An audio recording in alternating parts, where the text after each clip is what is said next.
ஏன் பாப்பா இதில் மாற்றி வச்சிருக்கிறீங்க? கேஸ் முடிஞ்சு போச்சு. கேஸ் முடிஞ்சிருது நேத்து அன்னைக்கு வந்து நான் வந்து இதில் தான் போய் 3 டைம் தான் இதோட. ஆமாம் வரும்போதெல்லாம் கேஸ் முடிஞ்சிருச்சு. நல்ல வேலை எல்லாமே செஞ்சு முடிச்சிட்டேன். லாஸ்ட் சாப்பாடு இந்த எலும்பு ரசம் மட்டும் வைக்கிறது இருந்துச்சு. இதுவும் பயமா இருந்துச்சு. இதையும் வரும்போதெல்லாம் யூஸ் பண்றோமா?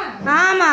கேஸ் இருக்குமோ என்னமோ தெரியலையே. சரி சாப்பாடா விசில் வந்துட்டா போது எலும்பு ரசம் கூட அப்புறம் செஞ்சுக்கலாம்னு நினைச்சிட்டு இருந்தேன். உங்க அப்பா நம்ம போய் கேஸ் எடுத்துட்டு வந்துட்டு அப்படின்னா அப்படி உங்க அப்பாக்கு தெரியாதுல எங்க எடுக்கிறதுன்னு. அப்புறம் சரி இப்ப இளவாசனுக்கு போன் பண்ணலாம்னு யோசிச்சுட்டு பத்த வச்சு பார்த்துட்டு முடியலன்னு போன் பண்ணிக்கலாம்னு நினைச்சேன். நல்ல விசில் வந்துருச்சு. பரவாயில்ல. இது ஒன்றும் லாஸ்ட்டு அது ஒன்று வைக்கிறக்குள்ள தீர்ந்துருக்குது. இது ஒன்றையும் வச்சு முடிச்சிருந்தா கூட ஆயிருந்திருக்கு. ஒரு 10 நிமிஷம் அது கொதிச்சு முடிச்சுன்னா கொத்தமல்லி தூவி இறக்கிடலாம். பேசுறத அப்படி இருக்குன்னு நினைச்சுக்காதீங்க.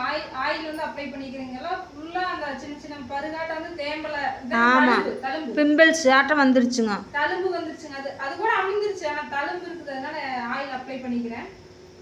ஓகே சமையல் வேலையெல்லாம் முடிஞ்சுது. என் நேரத்தை பாருங்க. போன கேஸ் அங்கே பெரியவருக்கு போனால் அங்கே கேஸ். நம்ம வீட்லேயே இருந்தால் கூட விறகுலையாவது சமைக்கலாம். இங்கே அப்படியும் பண்ண முடியாதுங்க. விறகெல்லாம் கிடக்குதுங்க ஏகப்பட்டது. ஆனால் அடுப்பு இல்லை, எப்படி சமைக்க முடியும்? ஆமாம் அவங்களும் இப்போ தான் ரிலேட்டிவ் வீட்டுக்கு கிளம்பி போயிருக்கிறாங்க. இளவரசனும் இங்கே வீட்டில் இல்லை. காய்கறி எல்லாம் கிளம்பிட்டாங்க. இருந்து ஏதோ ஒரு ஏற்பாடு பண்ணிடுவான் அவன். நாங்கள் மட்டும்தான் இருந்தோம். நல்ல வேலை எப்படி இதில் ஏதோ எல்லாம் செஞ்சு முடிச்சுட்டு எலும்பு ரசம் வைக்கிற போது தீர்ந்துருக்குது. ஆமாம் தப்பிச்சுமடா சாமி.